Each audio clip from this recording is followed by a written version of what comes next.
వందనాలు, సంఘస్థులందరికీ వందనాలు, దేవుడికి స్తోత్రం. మీ అందరికి వందనాలు. నా పేరు విజయ కుమారి. మేము తెలుసు మీ అందరికి సంఘస్థులందరికీ. నా సాక్ష్యం ఏంటంటే దేవుడు నా జీవితంలో ఎన్నో మేలు చేశాడు. అవన్నీ చెప్తే చాలా టైం అయిపోయింది. 2 మాటలు చూద్దాం. ఈరోజు ఈ బిడ్డను ఎత్తుకొని ఇక్కడికి వచ్చి ఇక్కడ ఈ విధంగా నుంచున్నామంటే ఇది దేవుడి కృప. పాస్టర్ గారు ప్రార్థన చేశాడు మా గురించి. సంఘస్థులు మీరు కూడా రోజు ప్రార్థన చేసేవాడు, మా కోసం ప్రార్థన చేశారు. మేము మాట్లాడి కావాలని ఎంతో ప్రార్థన నేను కూడా చేసుకున్నాను ప్రార్థన. దేవుడు మాకు మేలు చేశాడు. అది దేవుడికి గొప్ప సాక్ష్యం చెబుతున్నాను.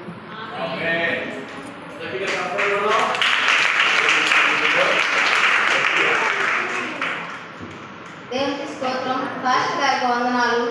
వచ్చేది ప్రతి ఒక్కరికి మీ అందరికి కూడా నా హృదయపూర్వక వందనాలు. అమ్మాయి మరి 13 సంవత్సరాల వరకు కూడా పిల్లలు లేదు. అయితే అమ్మమ్మ అప్పుడు అమ్మ ఉండేగా మా అమ్మాయికి పిల్లలు పుడతారా లేదా, మరి 8 సంవత్సరాలు లేదా, అప్పుడు 7 సంవత్సరాలు అమ్మకి చనిపోయేటప్పటికి అని నేను అడిగితే అమ్మ ఈ మందిరంలో వచ్చిన వాళ్ళు ఇశ్రాయేల్ ఎవరైనా సరే వచ్చి నమ్మి అడిగినప్పుడు సమస్తం చేయగల దేవుడు అమ్మ, నువ్వేం భయపడవాకు అమ్మమ్మ. మరి మాకు మా మేనత్తకి పిల్లలు లేరు. ఆ సార్లు మా అమ్మాయికి ఏమైనా వచ్చి కావాలని నేను ఏడ్చి ప్రార్థన చేసుకునేదాన్ని. ఈ అమ్మాయి కూడా అనేది అంటే అది ఏం కాదమ్మా, అట్లా మీరు నమ్మొద్దు అని అమ్మమ్మ ధైర్యం చెప్పేది. నేను చిన్నప్పటి నుంచి చూస్తున్నాను. ఇది యెరూషలేము ప్రార్థనా మందిరం, అన్నిలు మధ్య కట్టబడింది. ఏదైనా సరే సమస్తం చేయగల దేవుడు మన దేవుడు. నమ్మినప్పుడు సమస్తం చేయగల దేవుడు కాబట్టి మరి బిడ్డకి మరి 2020 సంవత్సరంలో కరోనా టైం అయితే అంతకుముందు ఈ అమ్మాయి నాకు ఇంకా పిల్లలు అంటే చాలా చోట్ల చూపించుకున్నారు, ప్రార్థన చేస్తానే ఉన్నారు. అయినా కానీ ఏ కార్యం జరగలేదు.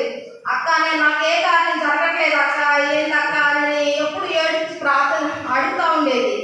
అడిగినప్పుడు నేను అన్న ఆలస్యం దేవుని మహిమ కొరకేనమ్మా, ఏం కాదు దేవుడే ఇస్తాడమ్మా, నువ్వేం బాధపడబాక అన్నప్పుడు మేము ఒకరోజు ఈ మాతమ్మ ద్వారా చెప్పింది. మాతమ్మ అప్పుడు అమ్మాయి రాలేదు. విజయ్ కుమారి ఒళ్ళో బాగున్నాడమ్మా అని చెప్పింది. చెబితే 3 వారికి జీవితానికి చిగురింపు చేసినట్టుగా అంతకుముందు అమ్మాయి ఆసక్తి లేదు. ఎందుకంటే నాకు పుట్టరేమోనక్క అని ఏడ్చేది. ఎప్పుడు ఫోన్ చేసినా ఎవరు రోజు సాయంత్రానికి నాతో మాట్లాడాలి, లేకపోతే